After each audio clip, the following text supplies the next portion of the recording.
खबरें काफ़ी महत्वपूर्ण है, एक भी खबर मिस ना हो जाए, इसीलिए आप वीडियो के अंत तक बने रहिएगा।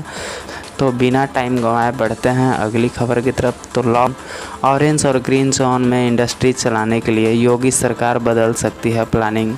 मुख्यमंत्री योगी आदित्यनाथ ने कहा है कि रेड जोन को और ऑरेंज जोन को और फिर ग्रीन जोन में परिवर्तन किया जाना है। ऑरेंज जोन और ग्रीन जोन में औद्योगिक गतिविधियों के संबंधित में औद्योगिक विकास विभाग एक कार्य योजना तैयार करे। उन्होंने कहा कि कोविड-19 महामारी के वर्तमान परिदृश्य को ध्यान में रखते हुए विभिन्न उद्योगों से जुड़े सेक्टर की नीतियों की ज़रूरत के मुताबिक संशोधन के लिए कार्य योजना बनाई जाए। जैसे IT फर्म के साथ अन्य सेक्टरों में ज़रूरत का अध्ययन करेंगे। एक दिन में कोरोना के 81 नए मामले। यूपी में अब तक 2134 संक्रमित मरीज। प्रदेश में कोरोना के 81 नए केस सामने आए हैं। अब तक कुल 2134 मरीज कोरोना वायरस से संक्रमित हुए हैं। इनमें से 510 ठीक होकर घर वापस चले गए हैं, वहीं 39 की मौत भी हो चुकी है। इस तरह अब कुल 1585 एक्टिव केस रह गए हैं। मुख्यमंत्री योगी आदित्यनाथ के निर्देश पर स्वास्थ्य विभाग व चिकित्सा शिक्षा विभाग दोनों मिलकर L1, L2 और L3 में मिलकर 52,000 आइसोलेशन बेड बढ़ाएंगे। प्रदेश में L1 के 150, L2 के 78, L3 के 6 अस्पताल संचालित हैं। गोरखपुर में 72 घंटे में मिला दूसरा कोरोना पॉजिटिव। सीमाओं पर बढ़ी निगरानी। गोरखपुर में पिछले 72 घंटों में दूसरा कोरोना पॉजिटिव मरीज़ मिला है। मरीज़ बांसगांव क्षेत्र की एक महिला है। महिला के कोरोना पॉजिटिव पाए जाने की पुष्टि गोरखपुर के CMO डॉक्टर श्रीकांत तिवारी ने की है। मिली जानकारी के अनुसार पहले मरीज की तरह दूसरा मरीज भी दिल्ली और सफदरगंज अस्पताल में निजी एम्बुलेंस के ज़रिए यहां पहुंचाया है। परिवार के एक सदस्य का दिल्ली के सफदरगंज अस्पताल में इलाज चल रहा था। एम्बुलेंस से परिवार गांव पहुंचा। ग्रामीणों ने उन्हें एंट्री नहीं करने दी। उसके बाद एम्बुलेंस चालक परिवार को जिला अस्पताल में छोड़कर गायब हो गया। यह परिवार मंगलवार को गोरखपुर जिला अस्पताल के इमरजेंसी परिसर में लावारिस हालत में मिला। इससे अस्पताल परिसर में हड़कंप मच गया। स्वास्थ्य कर्मियों ने इनकी सूचना तत्काल जिला प्रशासन को दे दी। CO कोतवाली BP सिंह और जिला अस्पताल के फिजिशियन डॉक्टर राजेश कुमार मौके पर पहुंचे। पूछताछ में पता चला कि व्यक्ति दिल्ली से 23,000 रुपये में प्राइवेट एम्बुलेंस तय करके आया है। एम्बुलेंस चालक ने उसे अस्पताल गेट पर ही छोड़कर वापस लौट गया। प्रथम दृश्य जांच में परिवार के किसी सदस्य में कोरोना के लक्षण नहीं मिले। बुधवार को आई रिपोर्ट में परिवार की एक महिला को कोरोना संक्रमित पाए जाने की खबर मिली। चलिए बढ़ते हैं अगली खबर की तरफ। कानपुर में मेडिकल टीम और पुलिस पर हमला। CM योगी बोले रासुका और गैंगस्टर एक्ट के तहत होगी कार्रवाई। कानपुर में मेडिकल और पुलिस टीम पर हमला करने वाले को खिलाफ सख्त कार्रवाई करने का मुख्यमंत्री योगी आदित्यनाथ ने आदेश दिया है। इस घटना पर तुरंत संज्ञान लेते हुए CM योगी ने कहा कि पुलिस और स्वास्थ्यकर्मियों पर हमला करने वाले के जल्द पहचान की जाए। ऐसे लोगों के खिलाफ महामारी अधिनियम और आपदा प्रबंधन अधिनियम के तहत मामला दर्ज किया जाए। इसके साथ ही CM योगी ने कहा कि राष्ट्रीय सुरक्षा कानून रासुका और गैंगस्टर एक्ट के तहत ऐसे लोगों के खिलाफ सख्त से सख्त कार्रवाई की जाए।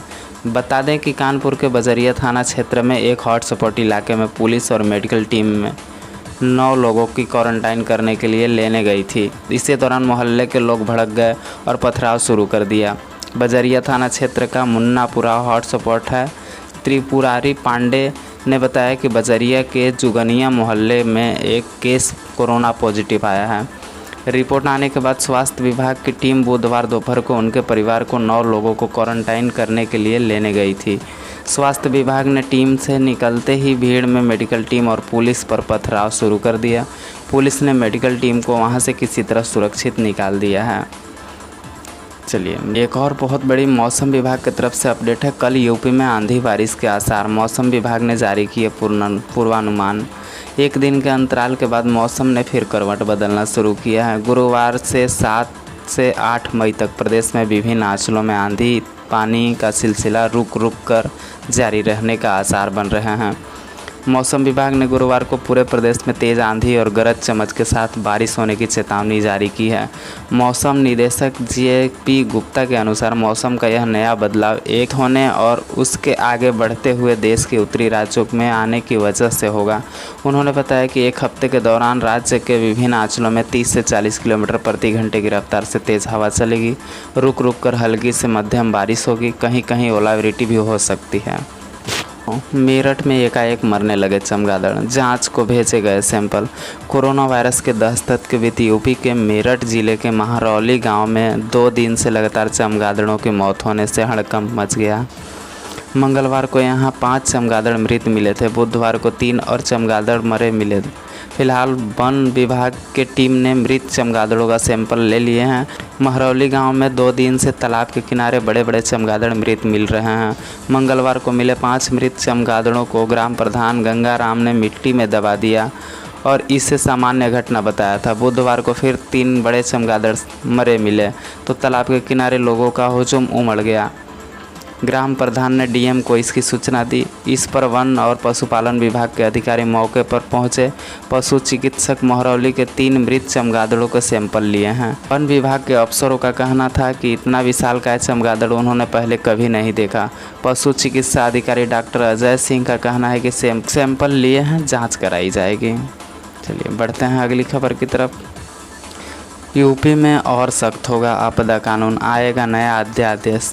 यूपी के मुख्यमंत्री योगी आदित्य ने कहा कि राज्य सरकार डॉक्टरों की तरह कोरोना वॉरियर्स की सुरक्षा प्रदान करने जा रही है। कोरोना वॉरियर के रूप में काम कर रहे स्वच्छता कर्मियों, पुलिस कर्मियों व इस तरह के अन्य को सुरक्षा देने के लिए जल्द ही नया अध्यादेश आएगा। इनमें कोरोना वॉरियर्स के साथ किसी भी तरह के करने पर 7 साल की सज़ा और 5 लाख रुपए तक का जुर्माना लगाया जाएगा। मुख्यमंत्री ने बुधवार को टीम 11 के साथ बैठक की में कहा कि नए कानून से कर्मियों का मनोबल में वृद्धि होगी। Uttar Pradesh epidemic disease control अध्याय 2020 लाएगी। इसमें सिर्फ स्वास्थ्य कर्मियों को ही नहीं बल्कि हर कोरोना वॉरियर्स की सुरक्षा की व्यवस्था होगी। इससे हमला करने, थूकने, आइसोलेशन तोड़ने पर कठोर सजा व्यवस्था होगी। मुख्यमंत्री ने कहा कि कोविड-19 से लड़ने के लिए नियमित अन्य कार्मिकों का हर हाल में सुरक्षा प्रदान की जाएगी। इस संबंध में प्रदेश सरकार शीघ्र ही एक अध्यादेश लाएगी। इसमें कोरोना वॉरियर्स पर हमला करने वालों के खिलाफ सख्त कार्रवाई का प्रावधान होगा। बनारस में अगले 4 दिन किराना और दवाई की भी सिर्फ होम डिलीवरी। बनारस में तेज़ी से बढ़ते कोरोना संक्रमण को देखते हुए अगले 4 दिन तक यानी 30 अप्रैल से 3 मई तक कर्फ्यू जैसी पाबंदी रहेगी। इस दौरान सभी प्रकार की दुकानें बंद रहेंगी। केवल दूध की दुकानें को खोलने की अनुमति होगी।